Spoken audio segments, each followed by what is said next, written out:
தமிழகத்தில் கடந்த சில நாட்களாக அரசியல் களம் சூடுபிடித்து காணப்பட்டது. அனல் பறக்கும் பிரச்சாரங்கள் நடைபெற்று வந்த நிலையில் நேற்று மாலையுடன் பிரச்சாரங்கள் ஓய்ந்துள்ளன.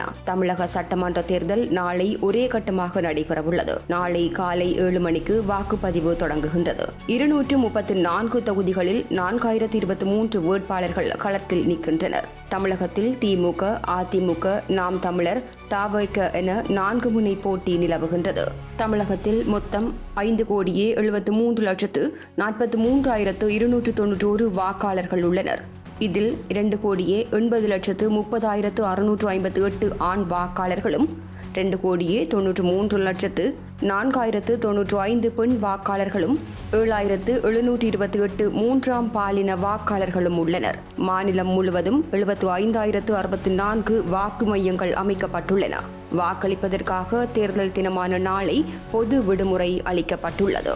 அரசியல் கட்சிகளின் தலைவர்கள் நேற்று மாலையுடன் தமது அனல் பறக்கும் பிரச்சாரத்தை நிறைவு செய்துள்ளனர். நேற்று காலை முதல் திமுக தலைவரும் தமிழக முதல்வருமான மு.க. ஸ்டாலின் சென்னையில் உள்ள சோழிங்கநல்லூர், வேளச்சேரி, சைதாப்பேட்டை ஆகிய தொகுதிகளில் பிரச்சாரம் மேற்கொண்டார்.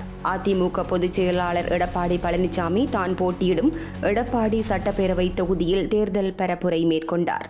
சேலம் கோட்டை மைதானத்தில் நடைபெற்ற தேர்தல் பிரச்சார பொதுக்கூட்டத்தில் அதிமுக பொதுச் செயலாளர் பழனிசாமி, பாமக தலைவர் அன்புமணி ராமதாஸ் ஆகியோர் கலந்து கொண்டு பேசினர். நாம் தமிழர் கட்சியின் தலைமை ஒருங்கிணைப்பாளர் சீமான் தான் போட்டியிடும் காரைக்குடி சட்டப்பேரவை தொகுதியில் வாகன பேரணியில் சென்று வாக்கு சேகரித்தார். நேற்று மாலையில் காரைக்குடி பாண்டியன் திரையரங்கம் திடலில் நடைபெற்ற பொதுக்கூட்டத்தில் கலந்து கொண்டு பிரச்சாரத்தை நிறைவு செய்தார். தவிக தலைவர் விஜய் சென்னையில் இறுதிக்கட்ட பிரச்சாரம் மேற்கொண்டார். நந்தனத்தில் நடைபெற்ற பிரச்சாரத்தில் விஜய் கலந்து கொண்டு பேசினார். வரலாற்று பின்னணியுடைய அரசியல் கட்சிகள், புதிய அரசியல் கட்சிகள், முயற்சியாக களமிறங்கியுள்ள அரசியல் கட்சி, மாற்றத்தை எதிர்பார்க்கும் வாக்காளர்கள் என தமிழ்நாடு தேர்தல் களம் சூடுபிடித்துள்ளது. மு.க. ஸ்டாலின் தலைமையிலான திமுக கூட்டணியும் எடப்பாடி பழனிசாமி முன்னிலையில் அதிமுக கூட்டணியும் நேருக்கு நேர் மோதும் இந்த தேர்தல் வெறும் ஆட்சி போட்டி மட்டுமல்ல, தலைமுறைகள் மாறிய அரசியலின் அடுத்த கட்டத்தை நிர்ணயிக்கும் முக்கியமான சோதனையாகவும் பார்க்கப்படுகின்றது. சீமான் தலைமையிலான நாம் தமிழர் கட்சியும் நடிகர் விஜய் தொடங்கிய தமிழக வெற்றி கழகமும் தனித்து போட்டியிடுவது இந்த தேர்தலை 4 முனை போட்டியாக மாற்றியுள்ளது. இந்த புதிய மாற்றத்தின் மூலம் பாரம்பரிய வாக்கு வங்கிகள் சிதையுமா, புதிய அரசியல் சக்திகள் எழுச்சி காணுமா என்ற கேள்விகளும் எழுந்துள்ளன. கருணாநிதி, ஜெயலலிதா காலத்திற்கு பின்னர் உருவான அரசியல் வெற்றிடத்தை நிரப்பும் 2வது சட்டமன்ற தேர்தலாக இது அமைந்துள்ளது. இந்த முறை மக்களின் தீர்ப்பு எந்த திசையிலும் செல்லும் என்பது அரசியல் வட்டாரங்களிலும் பெரும் ஆர்வத்தையும் எதிர்பார்ப்பையும் ஏற்படுத்தியுள்ளது. தமிழ்நாடு அரசியலில் முக்கியமான நாட்களாக 2026 ஏப்ரல் 23 மற்றும் மே 4 ஆகிய திகதிகள் கருதப்படுகின்றன. ஏனெனில் ஆட்சியை தக்க வைக்க முயலும் மு.க. ஸ்டாலின் தலைமையிலான திமுக கூட்டணி ஒருபுறம், இழந்த ஆட்சியை கைப்பற்ற விரும்பும் எடப்பாடி பழனிசாமி தலைமையிலான அதிமுக கூட்டணி மறுபுறம் என இரு பழம்பெரும் கட்சிகளும் கூட்டணி அமைத்து தேர்தலில் மோதுகின்றன. 4 முனை போட்டி இந்த தேர்தலை இன்னும் சுவாரஸ்யமானதாக மாற்றியிருக்கிறது. இந்த தேர்தல் தமிழ்நாடு அரசியலில் புதிய அத்தியாயத்தை உண்டாக்குமா என்ற எதிர்பார்ப்பு அனைவரிடமும் காணப்படுகின்றது.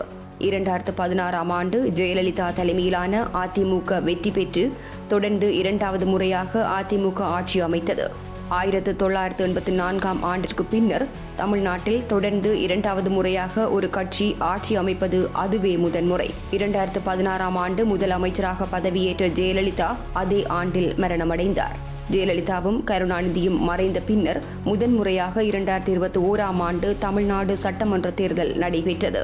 அந்த தேர்தலில் அதிமுகவின் 10 ஆண்டு கால ஆட்சி முடிவுக்கு வந்து திமுக தலைமையிலான கூட்டணி வெற்றி பெற்று ஸ்டாலின் தலைமையிலான அரசு அமைந்தது. தற்போது புதிதாக கட்சியொன்றினை தொடங்கி தமிழ்நாட்டில் பரபரப்பை ஏற்படுத்தியுள்ளார் விஜய். விஜயின் தமிழக வெற்றி கழகம் இந்த தேர்தலில் 233 தொகுதிகளிலும் களம் காண்கின்றது. விஜய் பெரம்பூர், திருச்சி கிழக்கு என 2 தொகுதிகளில் போட்டியிடுகின்றார்.